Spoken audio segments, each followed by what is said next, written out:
اب ایک اور چیز کی طرف اگر متوجہ کر دوں کہ بہت سارے لوگ نماز کے بعد تعقیبات پڑھنے کے عادی ہوتے ہیں. عمومی طور پر تسبیحات اربعہ اور مختلف چیزیں ہم پڑھتے ہیں اور معصورہ ہیں. تسبیحات اربعہ کے اعتبار سے تو روایتیں بھی موجود ہیں اور خود تسبیح جناب سیدہ کے اعتبار سے بھی روایت موجود ہے کہ جو شخص اس کی تلاوت کرتا ہے نماز کے بعد بے شمار ثواب اس کو ملتا ہے. بلکہ چھٹے امام کی روایت یہ ہے کہ جس طریقے سے ہم اپنے بچوں کو، ایک شخص امام کے پاس آیا اور جناب سیدہ کی تسبیح کے بارے میں سوال کیا تو امام نے فرمایا کہ انا نأمر صبیاننا بتسبیح فاطمۃ الزہرا کما نأمر بالصلاۃ، کہ ہم اپنے بچوں کو تسبیح فاطمۃ الزہرا کی اسی انداز سے تعلیم دیتے ہیں جس طریقے سے ہم اپنے بچوں کو نماز کی تعلیم دیتے ہیں. یعنی جتنی امپورٹنس ہم نماز کو دیتے ہیں بچوں کو سکھانے کے لیے، اتنی ہی امپورٹنس ہم اپنے بچوں کو تسبیح فاطمۃ الزہرا سکھانے کے لیے دیتے ہیں کہ انسان جو ہے وہ، ہمارے بچے جو ہے وہ ربط رکھیں جناب سیدہ کی تسبیح سے. تو عمومی طور پر سورہ کے پڑھنے کی تلاوت کے بارے میں ہم نے عرض کیا. ایک عمل کے جو خاص طور پر تعقیبات کے اعتبار سے روایتوں کے اندر وارد ہوا ہے اور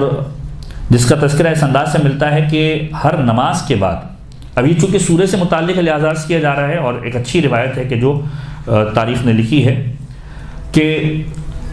نماز کے بعد سورہ مبارکہ حمد کی تلاوت کی جائے، آیت الکرسی کی تلاوت کی جائے اور 2 مختلف آیتوں کی تلاوت کی جائے. وہ 2 آیتیں کون سی ہیں؟ سورہ مبارکہ آل عمران کی 26ویں آیت اور سورہ مبارکہ آل عمران کی 18ویں آیت. سورہ مبارکہ آل عمران قرآن مجید کا 3واں سورہ ہے اور اس کی آیت نمبر 26 جو ہے اس میں پروردگار عالم اس انداز سے ارشاد فرماتا ہے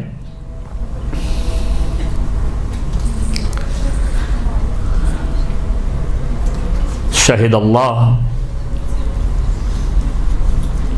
ایک درود پڑھی محمد والے محمد پر.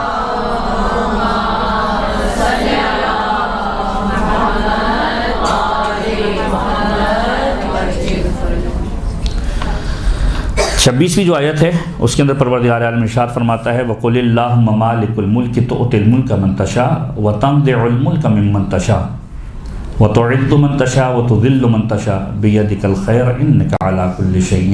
قَدِيرٌ. 26ویں آیت اور پھر 18ویں آیت کے بارے میں یہ روایت وارد ہوئی ہے کہ انسان اس کی تلاوت کرے اور جو 18ویں آیت ہے وہ ہے شہد اللہ انہ لا الہ الا ہو والملائکۃ واولو العلم قائما بالقسط لا الہ الا هو العزیز الحکیم. یہ عمل اس ذیل میں لکھا گیا کہ انسان اپنی نمازوں کے بعد پروردگار عالم کی بارگاہ میں دعاؤں کے لیے ہاتھوں کو بلند کرے اور دعاؤں کے اندر جو روایتوں کے جملے ہیں کہ پروردگار عالم سے کم 4 سوال ضرور کرے. اور اسی زمین کے اندر پھر یہ عمل تحریر کیا گیا کہ ختمی مرتبہ سے یہ روایت موجود ہے کہ پروردگار عالم اور امیر کائنات سے بھی یہ روایت موجود ہے کہ پروردگار عالم 4 چیزوں کو سننا چاہتا ہے انسان سے نماز کے بعد کہ وہ 4 چیزوں کا خدا سے سوال کرے. پہلی چیز کہ پروردگار عالم سے سوال کرے کہ اس کے نبی کی معرفت اسے حاصل ہو، اس کے نبی کی محبت اسے حاصل ہو. اور دوسری چیز خدا سے جنت کا سوال کرے کہ پروردگار عالم مجھے جنت عطا فرما. تیسری چیز پروردگار عالم سے عذاب جہنم سے امان کو مانگے. چوتھی چیز پروردگار عالم سے حوران جنت اور نعمات جنت کا سوال کرے. جب پروردگار عالم سے یہ سوال کرتا ہے، امیر کائنات کی روایت ہے، نماز پڑھنے کے بعد جب وہ درود پڑھتا ہے پیغمبر پر، یعنی پیغمبر کی معرفت مانگے، پیغمبر پر درود بھیج، جب پیغمبر پر درود بھیجتا ہے، جنت کا سوال کرتا ہے،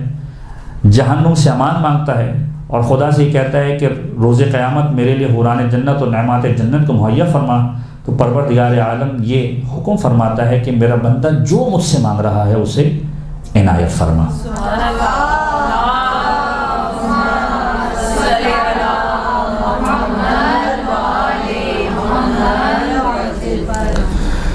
اور پھر روایت اس انداز سے بھی ہے کہ جب یہ شخص نماز کو مکمل کرتا ہے تو پروردگار عالم ساری چیزوں کو اس کے لیے مہیا کر دیتا ہے، اور اگر نہ مانگے تو یہ تمام چیزیں مخاطب ہوتی ہیں کہ پروردگار کے اس شخص کو ہماری ضرورت نہیں ہے. جنت کہتی ہے پروردگار اس کو جنت میں آنے کی ضرورت نہیں ہے، جہنم کہتی ہے پروردگار کہ اس کو مجھ سے بچنے کی ضرورت نہیں ہے، نعمات جنت سوال کرتی ہے پروردگار عالم کہ ایسے نعمات جنت کی ضرورت نہیں ہے. تو یہ وہ 4 چیزیں ہیں جس کے بارے میں کہا گیا کہ نماز کے بعد انسان سوال کرے. اور اسی کی ذیل کے اندر یہ عمل بیان کیا گیا کہ نماز کے بعد خداوند متعال سے اس انداز سے دعاؤں کو مانگا جائے کہ قرآن کریم کی مختلف سورہ مختلف آیتوں کی تلاوت کی جائے، جس کے اندر سورہ مبارکہ حمد، آیت الکرسی، سورہ آل عمران کی 26ویں آیت اور سورہ آل عمران کی 18ویں آیت. اب فرماتے ہیں کہ چھٹے امام فرماتے ہیں کہ جب پروردگار عالم نے ان آیات کو نازل کیا تو ان کو عرش پر معلق کر دیا، اور عرش پر معلق کیا. پھر پروردگار عالم نے ایک مرتبہ جب عرش پر معلق کر دیا تو ملائکہ نے سوال کیا کہ اے میرے پروردگار ان آیتوں کو کہاں پر لے کر جائیں؟ تو پروردگار عالم نے کہا کہ ان آیتوں کو خطا اور گناہ کرنے والے لوگوں کی جانب لے کر چلے جاؤ. اور پھر فرمایا کہ جب زمین پر پہنچ جائے تو میری عزت و جلال کی قسم کھا کر میں یہ کہتا ہوں کہ جو ان آیتوں کی تلاوت کرے گا آل محمد اور ان کی شیعہ میں سے، ہر نماز کے بعد جو نماز ان پر فرض کی گئی ہے تو پروردگار عالم ہر روز ان پر 70 مرتبہ اپنی نظر رحمت کرے گا، 70 مرتبہ اپنی نظر رحمت کرے گا اور ان کی 70 حاجتوں کو پورا فرمائے گا. یہ آیت الکرسی، الحمد اور سورہ آل عمران کے فضائل کے اندر سے بھی ایک یہ روایت ہے جو عمومی طور پر بیان کی جاتی ہے. اور پھر فرمایا کہ پروردگار عالم ان اعمال کو قبول کرے گا کہ جو اس نے انجام دیے ہیں، اس سے گناہوں کی مغفرت فرمائے گا. تو یہ ایک مختصر عمل اس عنوان سے موجود ہے. اسی کے علاوہ ایک اور عمل نماز کے بعد، کہ ہر نماز کے بعد انسان آیت الکرسی کی تلاوت کرے. یہ آیت الکرسی وہ عمل ہے کہ جس کے بارے میں ائمہ تعین کی بے پناہ روایتیں موجود ہیں. یہاں تک اس عنوان سے موجود ہے کہ اگر انسان قبرستان میں داخل ہو رہا ہے، من دخل علی المقابر، روایت کے جملے ہیں کہ اگر کوئی شخص مقبرے میں داخل ہو، قبرستان میں داخل ہو، آیت الکرسی کی تلاوت کرے. آیت الکرسی کی تلاوت کرنے کے سبب ہمارے یہاں مختلف قرآن کریم کی سوروں کی جو رواج ہیں، سورہ ملک کے بارے میں ملتا ہے، سورہ مبارکہ یاسین کے بارے میں بھی ملتا ہے. روایت اس انداز سے بھی ملتی ہے کہ جو شخص مقبرے کے اندر داخل ہو، آیت الکرسی کی تلاوت کرے، پروردگار عالم جتنی قبریں موجود ہیں ان کے برابر اس پڑھنے والے کو بھی ثواب دے گا اور ان قبور پر بھی اپنی نظر رحمت فرمائے گا. پھر آیت الکرسی کے اعتبار سے کہ یہ وارد ہوا ہے روایتوں کے اندر کہ جو شخص آیت الکرسی کی تلاوت کرے صبح، شام، رات، اس حوالے سے تو الگ الگ روایتیں کہ رات کو جو تلاوت کرتا ہے رات میں امان پا جاتا ہے، اشرار سے نجات پاتا ہے. جو دن میں تلاوت کرے وہ دن کے اشرار سے نجات پاتا ہے. پھر فرمایا کہ اگر کوئی شخص آیت الکرسی کی نماز کے بعد تلاوت کرے، ہر واجب نماز کے بعد اگر تلاوت کرتا ہے تو پروردگار عالم اس کی نماز کو قبول فرماتا ہے اور وہ پروردگار عالم کی امان میں آ جاتا ہے. اور جب اس کی روح کو قبض کیا جاتا ہے تو پروردگار عالم اس سے محبت و شفقت سے کام لیتا ہے. اور پھر فرمایا کہ اگر جو شخص تلاوت کرتا ہے وہ گویا ایسا ہے کہ جو انبیاء کے ساتھ جہاد کرتے ہوئے شہید ہو گیا. اور پھر اس انداز سے روایت کے جملے ملتے ہیں کہ ایسے شخص کو جنت میں داخل ہونے سے کوئی چیز نہیں روک سکتی مگر یہ کہ موت اس کا راستہ روک لے، موت ہی نہ آئے.